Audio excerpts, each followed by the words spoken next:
All right, everybody, welcome to our podcast. Thanks for jumping on our Facebook page tonight. This is Trey Honeycutt. I get to be your guest host for this week, and I am so glad because we have a really great guest, somebody I have a tremendous amount of admiration for, Miss Katrina Mills. Yes. That's awesome. Never gets old. Never gets old. So, Katrina, I don't normally go this hard-hitting right in the beginning, but your story is really impactful for so many people because you're somebody who was in the insurance industry for quite a while. Mm-hmm. You weren't hitting your full potential. You mm-hmm. found yourself really in a dark place, and then something changed. So tell us about that. So if I get emotional, it's been a rocky road, but it's been beautiful. Like the tears are happy tears because I'm in a different place today, you know? So, last year convention, I hit kind of a bumpy road and I had to make a decision in life, and there was some spiritual awakenings that needed to happen within inside of me because, my attention was other places, right? I think that this business is amazing, but it can also be used in the wrong ways. And I believe that, I got really excited about the money early on. I was a single mom when I first started this business, and, my ego got in the way pretty big. Mm-hmm. And, my extracurriculars were not very healthy. And that kind of took precedence over doing what I really needed to do to make this thing work. And I'd hear that a lot. I love that you use that word potential. Yeah. Because, potential really doesn't mean anything if you don't apply yourself. It's like, for me, it's like another way of being like, you can be great, but do you know that you can be great? Right. Yeah. And so I had to make a decision, and I had to really do some soul searching and get really deep. And, I was telling you before we started this, Paul McLean and Maurice Maggio have really worked with me really, really well in terms of like my mindset and the belief. I love when he talks about that because that for me was something that was so real. Believing in yourself that you can do it, because the negative talk just would take over sometimes, you know? We were talking about mom guilt, right? Yeah. I have 5 kids. Whoa. First of all, how old are you? How could you possibly have 5 kids? Well, now, I'll tell you what I tell my clients. You haven't bought enough life insurance to answer that question. Well, you look like 23 years old. You're doing good. You. You're doing good. Thank you. I'm old enough, but I'm 34.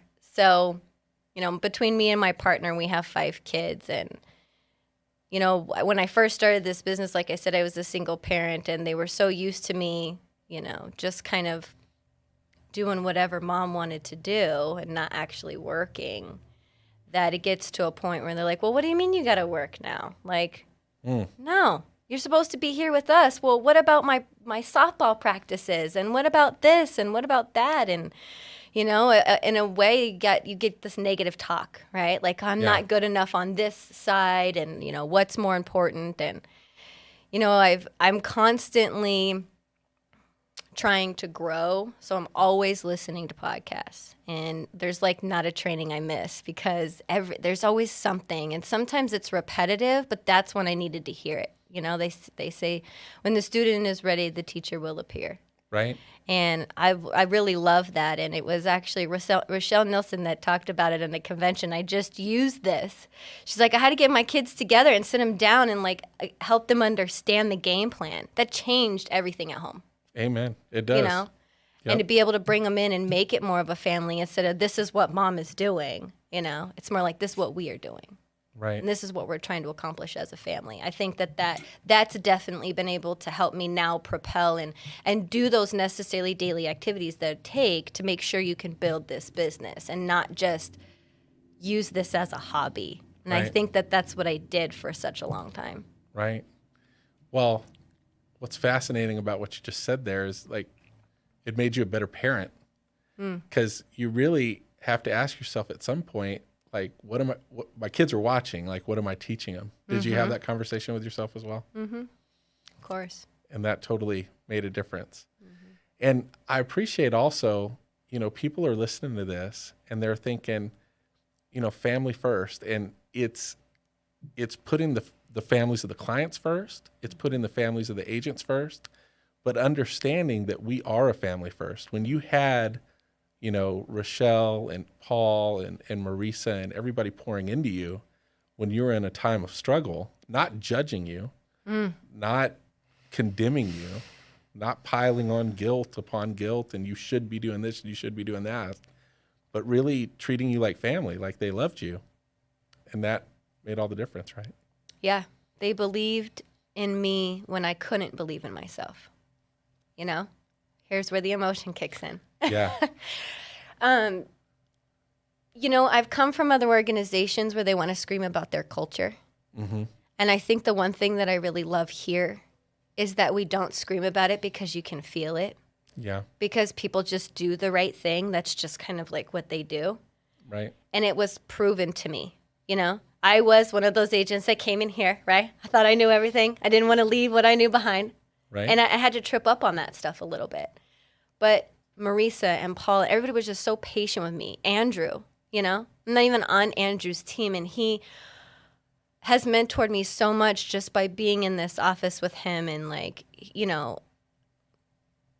the gratitude that I have for the people in this industry to just help me grow as a person and not just as a business owner has changed my life, you know?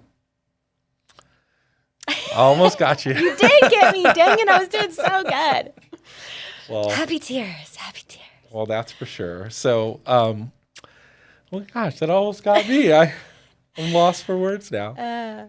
Well, you're doing a tremendous job, and the production's growing up. Your team's exploding. You're writing it was like 10:30, and you already had like 13 appointments booked this morning. Yeah. You were helping everybody else book theirs. Like, you're walking past people, they're booking appointments. Just give me the phone. I'll book it for you. So. She's a beast. Yeah. Oh, man. A year ago when I came in here, that was not the case. That was not the case. You were rolling in about 10. Now you're the first one in, get it all done, get the work done. That's Setting a great example for your family. So I'm proud of you. Thank you so much, Trey. Coming from you, that means the world. I Oh, admire thank you. you, and you've taught me so much in all your podcasts and your amazing wisdom. I love your story every single time I hear it. I'm just like, this is so awesome. I love Trey. Oh, well, thank you. I appreciate that. So for people that are watching, they say, I could really relate to Katrina. Like, how could they get a hold of you if they wanted to work with you? Let's say they got an insurance license, they're in a dark place too, and they're like, I want to change my life. Maybe that dark place is just subpar compensation. Which is a good place to start. That's right. Yeah, I talk to agents all the time about that. So we did just create our own Family First Life page. We have a Facebook page, Family First Life Flourish is the agency name. I love that. So you can go there. I have a personal Facebook page, Yep. Realistically, you reach out to... You should just give them your phone number. All right, okay, 702. There you go. Now, Vegas local, 702-416. Katrina's taken, so don't everybody... Let's be clear about what this is about. If you want to work in the insurance profession. Yeah, if you want to work and have somebody relate that knows what struggle is, I got your back. There we go. 702-416-6251. All right. Well, there you have it. That's awesome. So for somebody who's looking, a lot of times people say, well, the grass isn't greener on the other side, and and they don't have the culture we do, and they're really good at producing, but we're builders, and what do you have to say for those folks? Here's the awesome part about that, right? You'll never know until you know, and you can always go back. That's right, because we don't have a contract. Right, you can always go back. You want to go back to that situation, you can. Like, why don't you just give it a shot and see? You never know if it's going to change your life. Yeah. When I saw the video, so, Marisa came over here from the same company that I did. Mm-hmm. And the only thing that made me change is because I know her and I knew her work ethic. And she made a video just saying, hey, this is what I'm doing now. Mm-hmm. And I called her up, and it was so funny. I'm sorry, I tell the story. It was so funny because I called her, and she's like, I'm like, hey, so you moved, right? And she's like, yes. Are you calling to give me a hard time too? Because I guess a lot of people were giving her a hard time, which is so sad, right? And I was like, no, I just want to know more. Like, what are you doing? What made you, what was it about Family First Life that made you say, okay, this is where I want to move to? And she just inspired me. And so I decided to follow her, you know? And you say those verbiage, and that was the exact verbiage I used. Well, I don't know, like, grass is not greener on the other side. Like, what if God is just telling me, you know, you need to get through this struggle to be able to be better? Like, you know. Right. And I made the leap, and it was the best thing I could have ever done, you know. And so, and that was the thing. I could go back, right? I'm sure they would have loved to take me back with open arms. There's so many people leaving that organization that, you know, they're like, wait, you want to come back? What? You know, you just take the leap, and you just, you know, the numbers don't lie. I love that. I heard that the other day. Do you have a calculator? Like, just calculate the difference in your income and what that can do for your family and your business, you know? You can actually build a business here because your cash flow will allow you to do so. Yeah. So, you know, it's logic, really. It really is.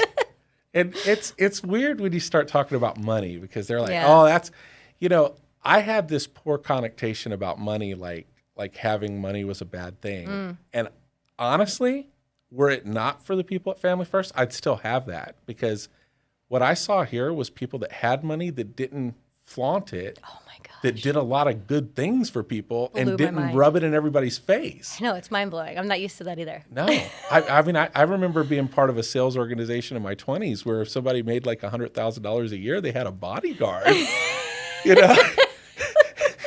That's awesome. One of these MLM companies, you know, like they get a ring and this red carpet. Oh like it's not 1982. $100,000 a year. It's, you know, it's, goodness gracious. Oh, that's pretty funny. No, I remember, same thing.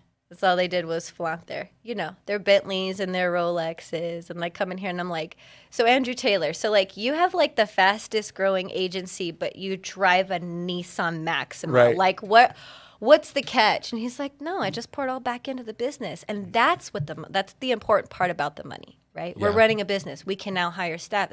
The company that it came from before, they didn't teach us how to run it as a business. They were like produce, recruit. Right. But when you talk about, you know, not only changing agents' life, but now being able to have a staff member and being able to have an office space, like that is the value of what a business is. It's not just like, let me, you know, run appointments out of my home and do Zoom appointments and then recruit people, but not really have something tangible, if you will. Right. Right? Like, I don't know any business that doesn't have staff or people that work for them, right? Like, right. Yeah, it's a real but when business. I came here, I was like, oh my gosh, we can have staff. Oh my gosh, we can have offices. Even people can help with this feels stuff? like a real business now.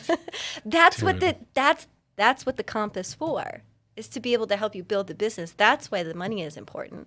Yeah. It's not about being able to live this lavish lifestyle, which I thought before. Right. It's about actually coming here and building something. Yeah. So it's cool because so one of my employees, she comes in one day. She comes up to the office and she goes, hey, you know, I got to get my daughter from school, and because I let her go at 2 to get her daughter, and she'll come back, you know. Yeah. And she goes, but I'm going to bring her back, and she's going to help me clean. And I'm like, well, yeah, that's cool. And she goes, she really wants to work here when she gets older. And I told her, you know, if you work really hard and you get good grades, you can get a good job like me. And I was thinking, God, in 2013, I was bankrupt, and now I'm the guy giving the good jobs. Like, how did this happen, you know? And it was being in that environment with Paul and Andrew on a daily basis when they would come to work and work, when they were actually financially free, but they worked like they weren't. Mm-hmm. It's so attractive. Wow. Yeah. It's beautiful. That's culture. Yeah, it is. Amen to that. All right. Well, if you guys want to get a hold of Katrina, once again, give me your phone number one time. All right. 702 Yep. 416 6251. All right. And thanks for jumping on.